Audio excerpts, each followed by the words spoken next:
How often? Yeah. Oh, annually. All right, Samantha, statement by the presiding officer. Opening public meeting if you're ready. Adequate notice of this meeting was given in accordance with the Open Public Meetings Act by advertising the annual meeting notice to the official newspapers, providing a copy of the agenda to the newspapers, and posting a copy of the agenda at Borough Hall. Oath of office, Jacob Kaplan, alternate number 2. Hello, Jacob.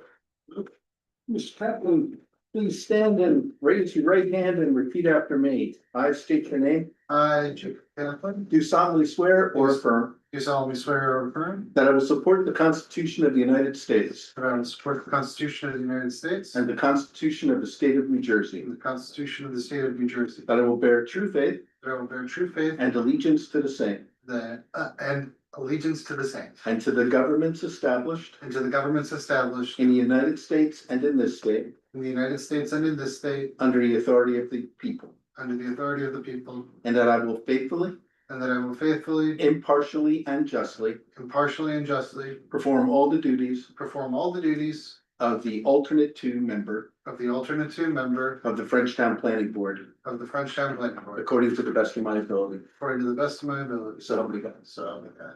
Congratulations. Thank you.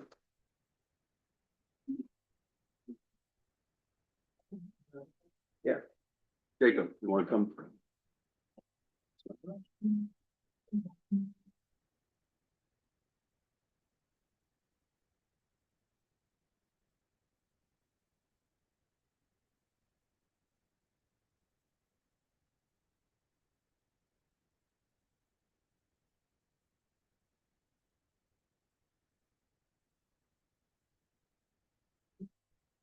Jacob, come sit in.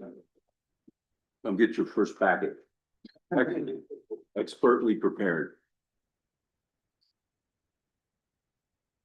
Okay. Roll call. When you're ready. Oh, you're still playing up papers.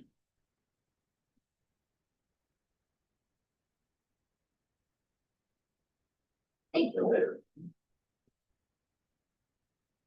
Dwyer, Here. Doherty, Herb, Here. Howard, Meyer, Here. Redding, here, Tonto, Here. Branson, Here. Kaplan, Here. Stenberger, Here. Eckel. Okay. Thank you. Public hearing, 2025. So when will we do the minutes after that? That's fine. Public hearing 2025 master plan amendment. I think Darlene is going to take us through that and explain what we're doing. Is there? Oh, yes, you can. You swear from the testimony you're about to give before this board will be the truth, the whole truth, and nothing but the truth, so help you God. I do. We have provided proof of service and publication of the notice of hearing this evening, and the board has jurisdiction to proceed with the hearing on the master plan amendment. Thank you. All right, so this is what I think a pretty short and sweet master plan amendment that the governing body asked my office to prepare. So we are solely focused in this document on the R5 zone, which is down where historically we had Love and Oven, Art Yard, where the brewery is currently. So that building, there's a map in there. So it's the R5 zone is only one lot. So it's the only lot in town that is R5 is that property. So when you look back at that lot, almost all of the uses, except for the brewery, are there by variance. It goes back to 2009, when the first use variance was granted on the property, transforming the site from the Aries manufacturing plant to a combination of uses, which I guess initially was 2 buttons, retail and commercial uses, and a restaurant. Then the site came back for modifications to their use variance in 2016 to change it to Art Yard, which is a combination, of theater, black box, performance, gallery, classrooms, along with the Love and Oven restaurant and lobby, office, etc. And so since that time, this site has been a non-conforming use, thereby variance. And so if, for example, Art Yard wanted to add so much as a 5x5 vestibule to their building, they would have to come here to the board and seek a use variance, specifically would be an expansion of a non-conforming use variance, which is costs time and costs money. So what we're doing in this document is essentially recognizing the uses that the board has granted via use variance. Instead, we're recommending that the zoning ordinance be modified to match the uses that have been there for many, many years. So your last land use element is from 1994, which is a little old. And so the need to line this up to do it properly, because the council could just adopt an ordinance, but when they refer that ordinance to the board, we have to say it's inconsistent with the master plan, because if we go back to the last land use element in 1994, it talks about, it doesn't contemplate retail, art galleries, or restaurants in that zone. So it would be inconsistent with the 1994 land use element. So this amendment is modifying the land use element to recognize those uses that the board has already granted via use variance, specifically adding retail stores, art galleries and studios, and restaurants. And so this document, it, in very simplistic terms, seeks to allow the governing body to introduce an ordinance that would modify the R zone to add those three uses: retail stores, art galleries and studios, and restaurants as permitted uses. So that way, as the building evolves or as tenants change and they need to make minor modifications, it wouldn't trigger a D variance and they have to come here and put on proofs as to why we should let them, expand their use or modify their parking lot because they added more seats in the restaurant or whatever it might be. So this is just another step in Frenchtown trying to be business friendly. So that's, in a nutshell, what this document is doing. It's longer than that because you got to cover the different topics to justify why we're doing it. So that's the summary in a nutshell. If anyone has any questions, I'm happy to discuss it in further detail. I don't necessarily have a question. I just wanted to thank you for your work on this. I know this has been a challenge because we have a shared service with Lambertville for code enforcement. And one of the things that often arises with this property is, and now we've had a transition of zoning officers as well, when there's a question on that property down there, they're pulling out the meeting minutes, the file, and everything else to answer relatively simple questions because we haven't codified all the changes down there. So from speaking with the zoning officer, he said, this would be nice to actually codify what they've already been allowed to do down there. So when simple things come up, like for instance, there was a question of whether or not they could put a temporary fence when the brewery's open around the patio. That turned into be about a 2-month escapade back and forth trying to make sure that was a permitted activity. So he said just codifying what the planning board and council and others have done over the years would make it a lot simpler for when they're trying to, when tenants change and things of that nature occur and they make little adjustments to the property. Is there something that should have triggered this to happen a long time ago?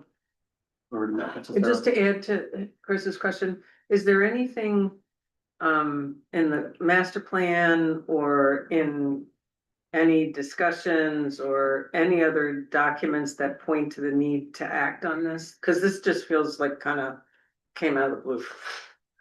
I mean, it is a little out of left field. It's one of those, like the mayor's saying, where sometimes you realize like, oh gee golly, I have to admit, this is something that we probably should have caught in the re-exam as a recommendation. right. Now, the re-exam wouldn't fix the land use element. It Right. would have just been on our laundry list On of our things that we list, need yeah, to do. Right. So it didn't get picked up when we did the re-exam. I don't know why, but I think it makes a lot of sense because all of those uses, except for the brewery, are there via use variance. And so it does make it very difficult when they want to do things to make sure that it's not in any way exacerbating what the board previously permitted. The other thing, I skipped over it and I should not have done that. is, we are changing or clarifying, one of the strategies. So on page 5, we're amending the strategy A of the first land use goal. Right above where it says zoning recommendations. Because right now, the way that strategy reads, it says that of all the commercial development should be limited to the central business district. But it doesn't define what the central business district is. And as the board knows, we've got 4A, 4B, we have, the zone of the north of the town where Barn Theater is, and then you've got R5.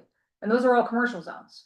Well, which one is the central business district? So we clarify that to say non-residential businesses should be located in the R4A, R4B, and R4C, that's what it is, 4C zones. Non-residential businesses and light industrial uses should be located in the R5 zone, because the R5 zone, as it is written today, does allow light industrial uses, and that's a remnant from the Aries manufacturing plant. Variances for non-residential development in areas outside of these specified zones should be denied. So we're now identifying where businesses should be located as opposed to the vague notion of what is a central business district. So those are the two, between those 3 uses and that modification of the objective, those are the changes that this document is recommending.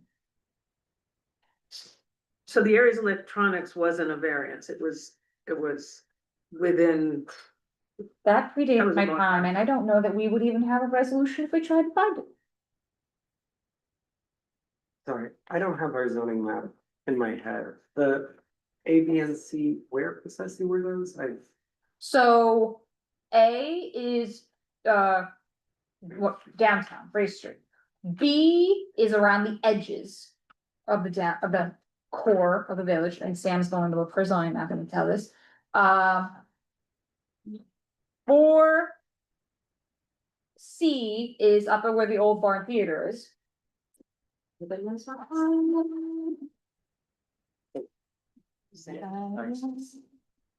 So A and B are what I would consider like the core downtown village area. C is along the northern edge of the borough. And R5, what we're discussing tonight, is down along in the southern portion of the township. And that essentially reflects where almost all of your existing non-residential uses are today in town. Yeah, it's interesting. It just also, I think, will address some of what came up about the cannabis stuff. and residents within 200 feet of R5 receive notice.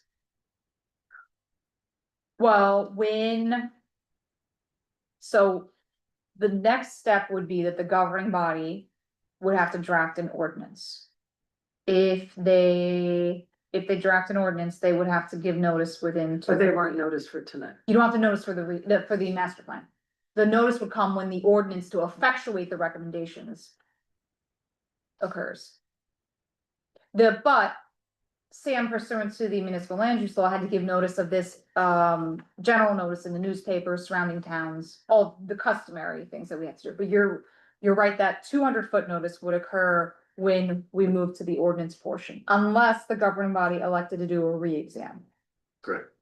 A re-exam negates the need to do the 200-foot notice. And that would have to be something the governing body discusses.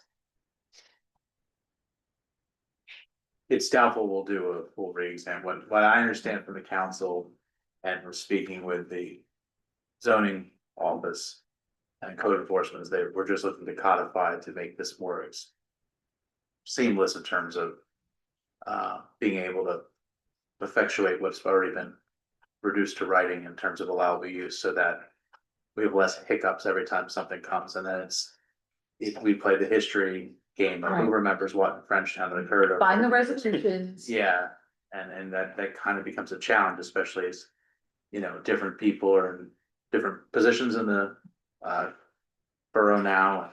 And it's like, Brenda, do you remember 15 years ago we did such and such? Right. Just trying to clean up stuff a little bit. So Darlene, the example you gave to me comes across of what, you know, would trigger a variance, comes across to me as very, kind of mom and apple pie. Do you have an example of something that is not quite so mom and apple pie?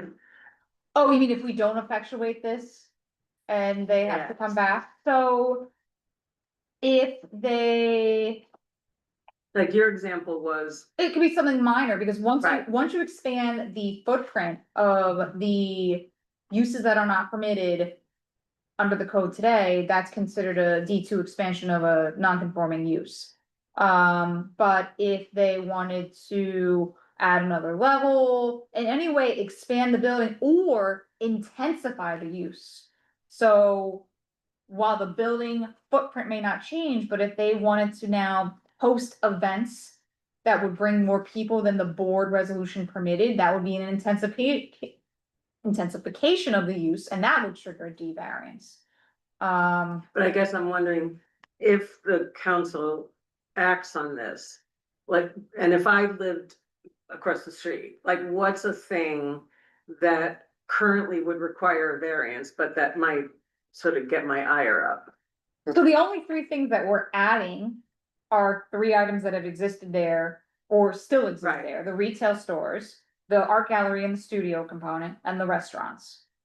I guess So- I'm not asking my question. Well, and what I would tell the neighbors is, those three uses are a less intense land use than the industrial uses that are Right, right, permitted there right. today. So if you think about it from like a performance standard point of view, those three uses that we're talking about typically do not have the same performance standard issues, such as like noise, light, vibration, odors, that the industrial uses that are allowed as a right today could have to the neighbors. So if I think about it from potential negative effects to the neighbors, I'd say that these uses would not have the same potential negative impacts that the permitted uses on the site have. Now, could they have more cars? You know, if you, Right. of course, have a Yeah. 100-person restaurant, Right, that would certainly That be was- more intensive that on was the what- weekends or at night than an industrial building would be on the Right. weekends at night. So you might have a different ebb and flow of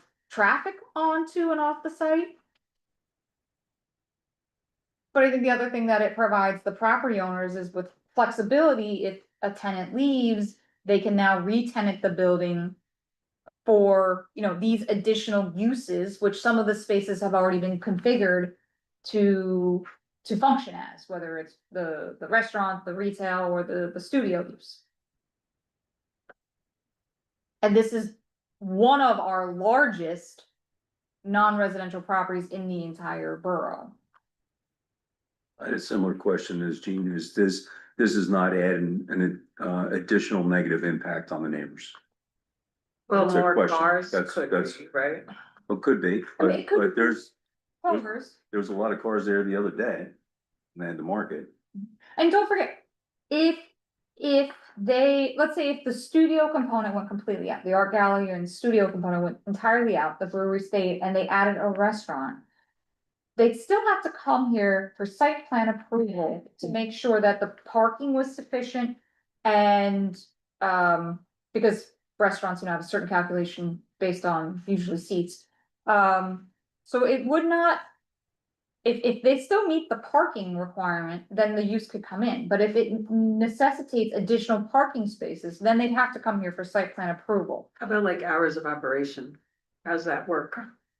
So I don't recall if any of the resolutions had a limitation on hours of operation, but by adding these permitted uses. Oh, wait, I'm gonna go to Steve. If we add them as permitted uses, but there were limitations in the resolution on hours of operation, would they still have to abide by the resolution? Yes. Okay. I don't know if I understand that.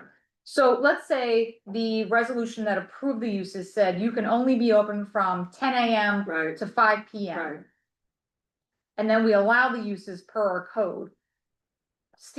What Steve's telling you is those hours are still have to be complied with, even though the zoning ordinance wouldn't have an hour limitation. Okay. But if the zoning ordinance specifically deals with hours of operation, that the ordinance would Prevail. prevail. Unless it's protected by the prior resolution. Okay. you can't be more expansive. So, so I don't think I have a problem with this, but what I'm concerned about is process, right? So that this wasn't in the re-exam, so it does feel like it kind of came out of the blue. I don't know if residents understand this is being discussed tonight, it's 2 weeks before Christmas. Like, I don't hear that there's some big rush that it has to happen tonight. It's not like there's some big pending issue. So I'm just concerned about process and appearance, I guess. It feels like it's kind of being rushed. I do also just want to understand better with the inclusion of like including RB and R4B and R4A in the central business district makes sense with what the 86 master plan said. That makes sense in my head, but the inclusion of R4C, I don't see how that's central, and so I'm Oh, well, so I'm getting rid of the phrase central. right. So the idea is that we're actually changing what the intent of that was, Oh, or are we just clarifying? I am revising it, because to me, we could be in a debate with an applicant about what constitutes the central Oh, I business. totally agree. Yeah, They should Yeah. clarify. The Mhm. question is, because it was unclear, when we clarify it, we could clarify it towards the original intent or away from the original intent. And I'm not clear. I don't know that any of us were here Right. in 1986. So What their I just- intent was. I think we might want to have more of a conversation about Mhm. which things get included is all. Right, well, and to me, this actually eliminates that issue of. I understand, at least, I understand the desire to channel your commercial uses into your commercial zone. Without it being defined in that, in the 1994 master plan, it's very vague. And so what I try to do here is be more specific and essentially follow our zoning map and say, here are the zones we have zoned for commercial, and that's where we should channel all commercial development. Okay. And don't forget, it's where we're channeling all of our commercial development, but it still has to comply with each zone's underlying Right. uses, bulk standards, etc. So to me, it's just, it's kind of tying now our land use objective to our zoning map and making the two align. Yeah, and certainly I was frustrated by the vague language when I was trying to understand this a few months ago. I'm just. I don't know, I guess, I don't know if we even get to have the conversation that I'm saying I think should be had, if that's us or if that's just the council. But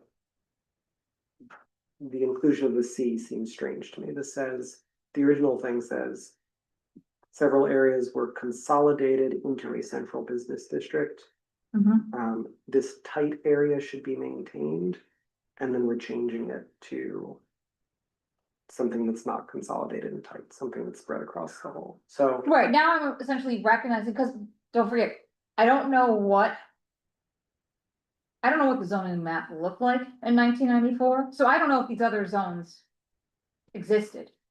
So what this is, I'm trying to do is bring this objective up to 2025 and match our Yeah. zoning map.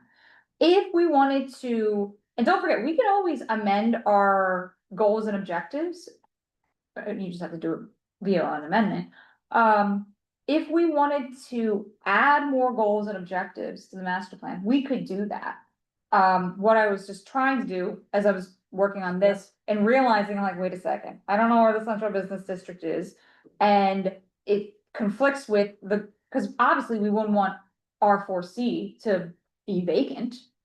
yes. So, if we wanted to add further goals, we could always do that in the future. So don't forget, the master plan is a living document, living, breathing, can be amended, as long as we do public notice and all of the required things under the statute. We can always amend, expand, refine our goals.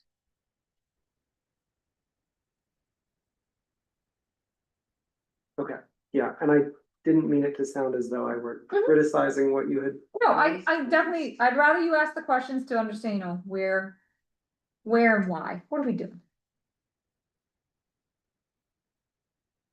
So if we kick this can down the road to January, what would the board want to see differently than what we have here? Or is it just, Gene, you're I think I'd saying, wanna, I just, like, to be honest, when I started in the packet, I didn't really understand it, so I feel like I understand it now, and quite frankly, I need to just think about it. And then also, I think it sort of being out there, particularly with the holidays, that if there's a member of the public, particularly someone who lives in the area, then they would know they could come back and but raise then it. would, to Gene's point, would they be notified or would it be the same as this? They wouldn't be notified to know to come to be Right, prepared for this. but there'd be a little more time, because this was kind of late on the agenda. But I think our notices went out a while ago. Yeah, but no one reads the newspaper. I mean, just, I mean, Yeah. Yeah. Yeah, but I have no idea to get it down the road. Because. it's done, there'll be a buzz now, Someone puts it on the Facebook group. right? Right. I mean, there are, I believe, people watching the live stream. Oh, right, Yes.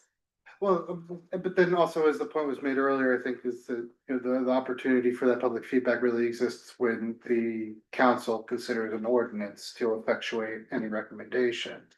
So that'd be more the appropriate. but I think for me to vote, I'd like, if there's members of the public who have something they wanna say, I would like to hear it. Yeah, no, absolutely. Nothing. Would you like to see something else next month? I don't think I need to see something else next month. I just sort of feel like I better understand it. I'm feeling a little bit rushed. And I think just having, you know, a month to noodle it and see if anyone comes in with questions or concerns would just make me feel better about the process. Again, I don't think I have an issue with what's here. I just, so. Yeah, I don't know, I think I'm feeling sort of the same. Just because I'm still wrapping my head around the amendment to the strategy. And what all it means. Steve, is it appropriate to open up to the public Well. if somebody wanted to say something? I don't know, What if, you might want to do Okay. is if you're going to continue the public hearing. Do a motion to continue the public hearing to the January meeting without the need for further notice. And then take any full public comment at that time. got it.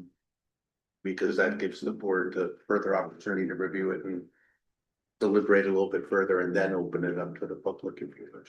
Okay, But if you're not going to do that and you want to vote on the amendment tonight, then it would be appropriate at this time to open it up to the public.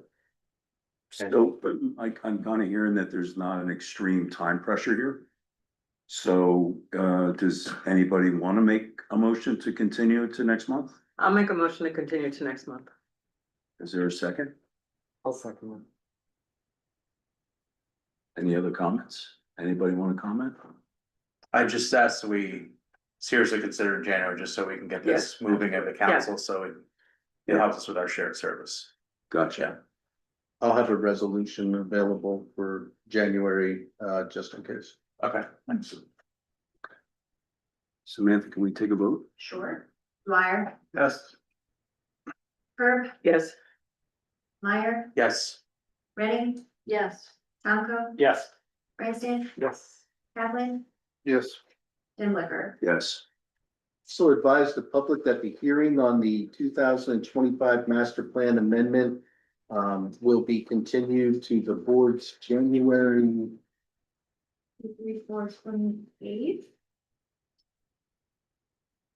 Okay, 28th, 2026 meeting at 7:30. yes, You will not, wait, we're doing it separate. they're setting that at the yeah, January it's meeting. already noticed for reorg, so it'll Okay. be February. At 7:30 PM, you will not receive any further notice of hearing. Thank you, Steve. Will it become the 2026 master plan? Oh, Just another thing to do. I'm sorry, no. it's okay. If that's the worst thing I have to deal with, I'm okay with that. So the approval of the minutes, does anybody have any comments, changes, edits? I'll move approval of the minutes. So we have a motion, do we have a second? Or I'll second. We have a second.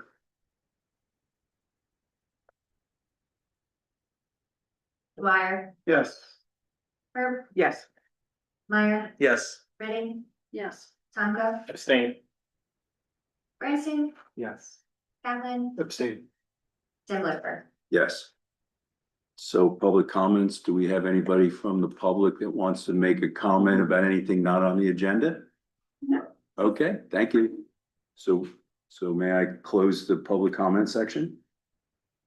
Old business, affordable housing update, you're on again. Okay, so it's been a busy month.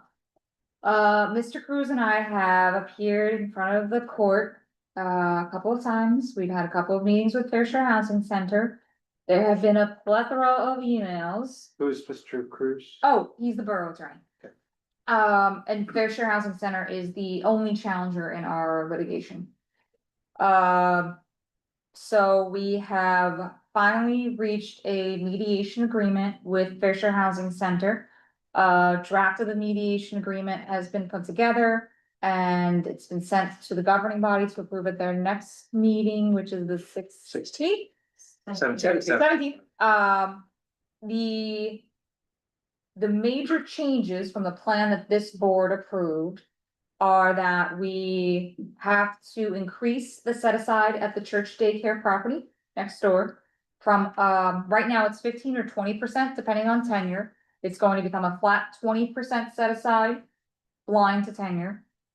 And we, for the Frenchtown Village Center plan, which covers portions of R4A and R4B, which is outlined on the zoning map, that we have to add family uses as a permitted use. That is just because Fair Share cannot wrap their mind around our word. We use apartments in Frenchtown Village Center plan. And they don't understand that's our way of saying multifamily. So to make them happy and to settle this case, we have to add multifamily uses as a permitted use. And we need to assign a density to Frenchtown Village Center plan. So there's not a density that guides that zone currently. It's all controlled mostly by FAR. And so my office performed a variety of calculations to figure out what is the density in Frenchtown Village Center plan if you apply all of the bulk standards, FAR, et cetera. FAR being Florida area ratio. floor to area ratio, got it. Yes, sorry, you just It's okay. keep stopping me when I say things that I should explain. So that density is 20 units to the acre.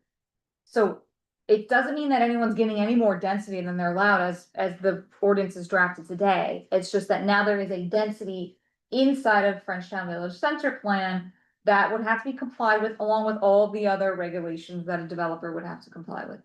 So those are the two major changes that we have to do to the housing plan.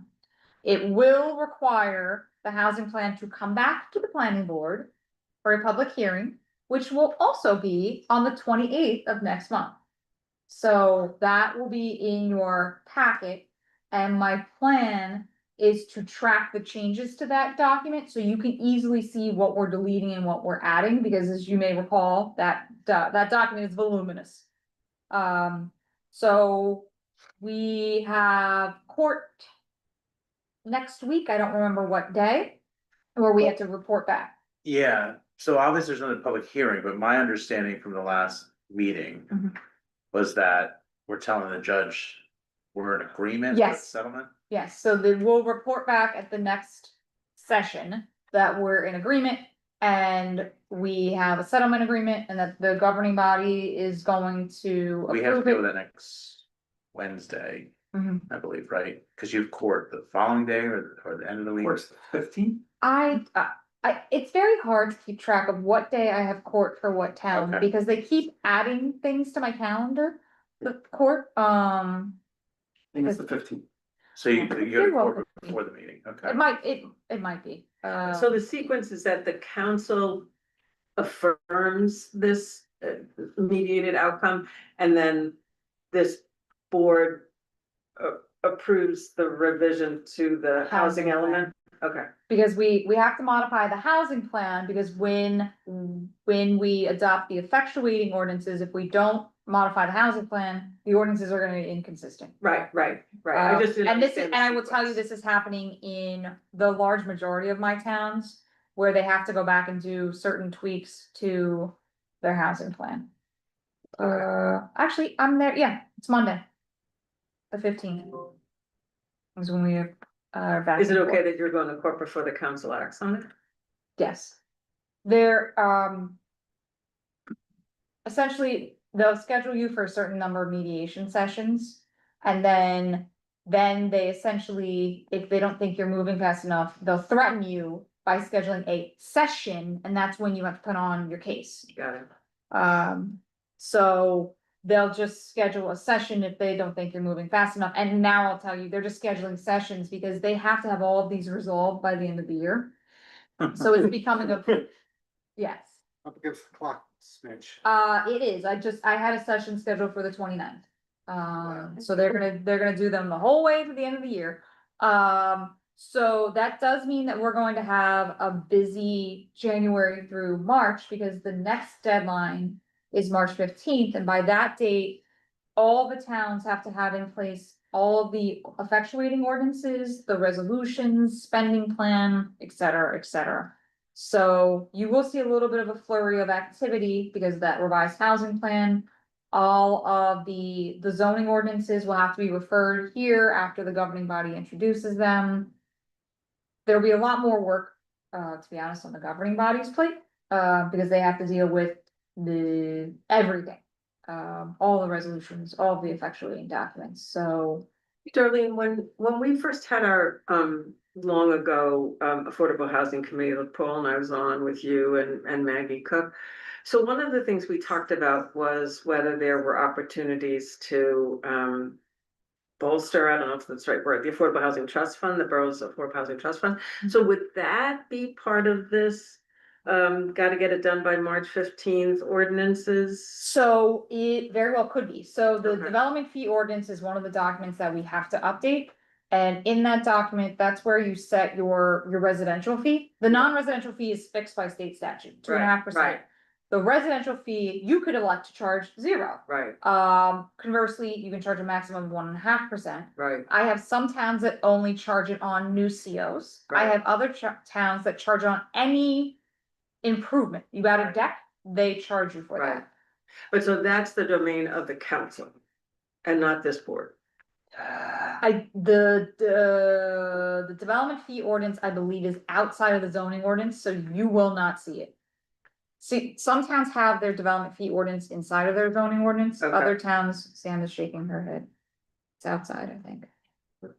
And the only reason I'm asking is because when our committee was Mhm. meeting, it seemed like such a interesting opportunity to revisit that. I have a couple of towns that will be revisiting it because their ordinances read that you only tack on that fee for a new CO. Yeah, But what I'm seeing in a lot of my suburban towns, we're getting the overwhelming majority of our single family applications are for massive additions okay, because of the housing market. right, And it's funny, we've had 3 months in a row in one town, in-law areas Right. added, and I mean, 600 square feet, wow, in-law apartments without the kitchen, so it's not a 2-family home.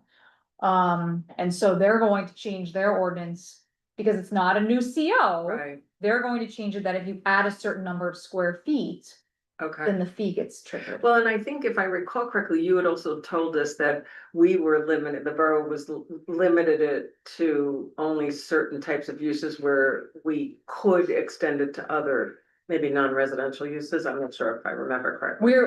So we have non-residential in our Okay. ordinance. I have to go back and check. Well, the other question we had was also about, was the ordinance as written being implemented? Yes, I properly? remember that, yes. So we can modify the ordinance I to don't say quite anything. remember, we had that, Mhm. yeah. And that Yes, so that's another item Okay. that we have to make sure is Okay. whatever our ordinance says, we wanna make sure that we're Right. capturing, Right, you know, all of the money that we are owed. Because as you'll recall, we are going to have a rehabilitation program that we're Right. sponsoring. And we're going to have the ECHO program for elderly cottage housing opportunities. And both of those are going to rely on that trust fund. and I remember another thing you had been telling us too was that good practice is to not issue a CO until the contribution's made. Yes, the majority of my towns, it's 50% when you pull your building permit. And then the remainder you have to pay before you get your Yeah. TCO or your CO. Yeah. Because sometimes developers are crafty and they say, oh, I'll just take Yeah. a TCO, and then they move in the house anyways. Right, So I've told my towns, the best practice is get that money in Right. full before the CO or the TCO. thank you. Mhm. Besides the preschool, property on Second and Race, was there any other major changes? Just the two changes to Frenchtown Village Center Plan, adding multifamily and adding the density. Okay. Those are what I would consider the major changes. There's a little stuff and I will not bore you with it, because it's painful. But those are the three major changes from what this board adopted. Gotcha. And I will tell you, in the grand scheme of this litigation, we did very well. I Yeah, have sounds other like- towns who are not faring so well through the process and are having to make widespread changes to their document, or the Fair Share Housing Center is not accepting their vacant land adjustment. So remember, we came in, we demonstrated that we have a lack of vacant and developable land. We had to produce many more maps than what were included in the housing plan, but ultimately they finally accepted our 0-unit adjustment, which is a huge win for the borough. Okay. Anybody have any questions about No, thank you. affordable housing? Okay, Appreciate your work on this with Albert. I know it's been a lot. thank you, Carl. Thank you, Carly. Age-friendly Frenchtown. Okay, so we're coming to a point now where we are finishing our period of listening, right? We did a community survey, we've been doing interviews with community leaders, we had the mayor's town hall. And so in January, the committee is going to go through a working session. We'll have to think of a really good lunch. That where we'll be identifying, go through all the input we got, and we'll be identifying the priority challenges that we heard for being older and living in this community. The potential priority solutions or actions to take to address it, and then the third thing we're gonna do is identify potential early actions that perhaps the borough or someone could take.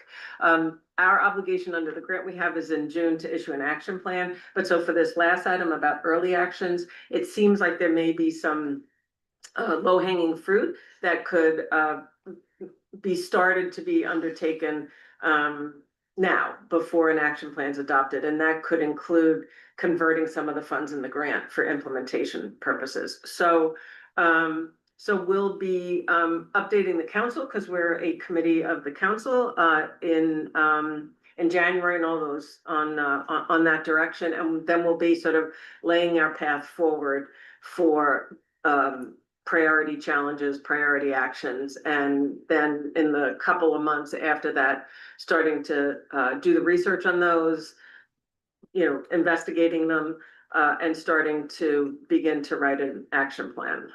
So I think January, I might give a little bit of a longer update, just because that's a point where if there's, and we'll give an update to the council, but if there's things that folks here want to weigh in on, and I think we'll probably also have another mayor's town hall to get feedback from residents on what's emerging as the priorities that we've heard. So that's where we're at. Thank you. New business? I don't know any. Vouchers? I'll move payment of the voucher. I'll second. Very dumb question, what is a voucher? We pay Steve Grunberg Darlene, So our there's a professionals, Oh. you know, Right. so So it's invoices. invoices for professionals, yes. Gotcha, okay. For applications or for Got it, policy or et cetera. understood. Dwyer, Yes. Herb, Yes. Meyer, Yes. Redding, Yes. Tomco, Yes. Branson, Yes. Kaplan, Yes. Dead Liquor. Yes. Correspondence, council representative report and related items.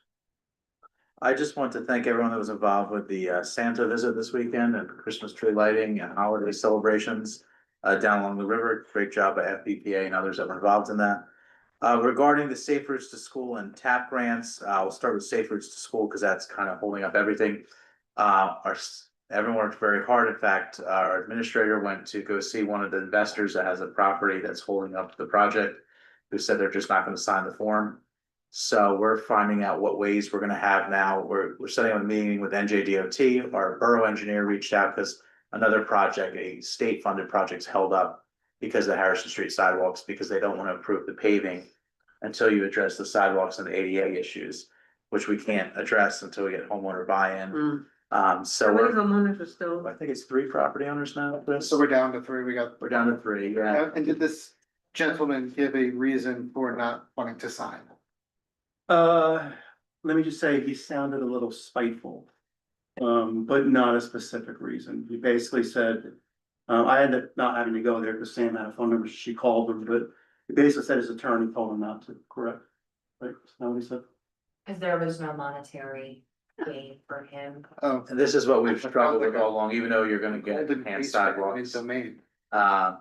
Folks are looking for cash payments from the borough that we don't have to give. So, what we're gonna do is we're gonna work with DOT to find ways around that, including, even if I was thinking of creative ways, shut down portions of the road and not, so we don't have to step on the grass area, anything like that, to work around these property owners. But until we get that, it's holding up everything, because we need to get that project going in order to be allowed to do the 7th through 12th Street resurfacing. And you can't move forward with TAP until we show progress on those 2 projects. Are you allowed to disclose the 3 residents? We haven't yet. Our attorneys pushed back on me on that, but I would like to do it personally. I mean, I don't know. I have to get back to you on that. I don't know the answer Okay. to that at the moment, but I've asked if we could do that. Perhaps share. neighbors could encourage It just seems neighbors. unfortunate, yeah, that there's 3 people that are holding up something that benefits. Yeah, I mean, the greater good here, it's very strong, Yeah. so. And yet, Not to mention they're receiving probably tens of thousands of dollars of Yeah. free sidewalk work per Yeah. household. Right, I mean, it's a $475,000 grant that's sitting idle that we can't move on. So Brad, like one of those properties are on the northern end of town. Is there any reason we can't stop the project, like before that property? Essentially, that's fair, one of them, if you could do that. Yeah, we've asked. We've asked about that, and DOT's prerogative is to have all the landings brought up to code that are ADA. That's their prerogative, so it's just that we have to work around, or we can't get access agreements. So, but it's a real struggle, but we're down to 3. And we just gotta find a way to work around them. Our attorneys indicated that using the eminent domain would take some more time. Yeah. So, through condemnation, so that, it was gonna see if DOT could let us be a little creative, such as we'll set up a perimeter around the property, just not need any access Yeah. and work from the road or whatever we have to do for the workers that are fixing the sidewalks. Yeah, that's very frustrating. It seems like it's already taken a lot of time. We've been at this about 2 years now. 14 months trying to get homeowner buy-in. Yeah, so. I guess Over a what year, I'd say. complicates it is, according to NB5, is, and this is some of the properties actually extend into the sidewalk. Yeah, Yeah, So when we called NB5 the other day, I asked them to look into which ones do and which ones don't, because the ones that do, clearly that's gonna be a problem, but the ones that don't, maybe we can do what you're Yeah. suggesting and kind of just work around them kind of thing. I'm hoping, because there are a couple of our northern end that will have a little more area to work in. Yeah. But when you get down in this area, from Yeah, yeah. 2nd through 5th, it's very, Very tight, yeah. and one of the properties is in that vicinity. So that's been a struggle. We're working too on changing cleaning services next year. So our clerk administrator working on that, looking at Access NJ to take over cleaning of borough facilities. And Frenchtown School will be celebrating their 100th anniversary next year. So I think we're gonna be trying to combine National Night Out with that initiative because it's hard for just pulling of resources to pull it all together. So Nice. that's all I have. And just as a full disclosure, I am an employee of Access New Jersey, so anything related to that, just consider me to be. But no, they did a great job. They helped us out recently with our library doing a deep clean, and I think it's gonna be a good service. Yeah. That's all I have. Great. For Stephen? No? Okay. Okay. Motion for adjournment, I'll move to adjourn. second, Second. all in favor, say aye. All right. John, did you break the record? I did not.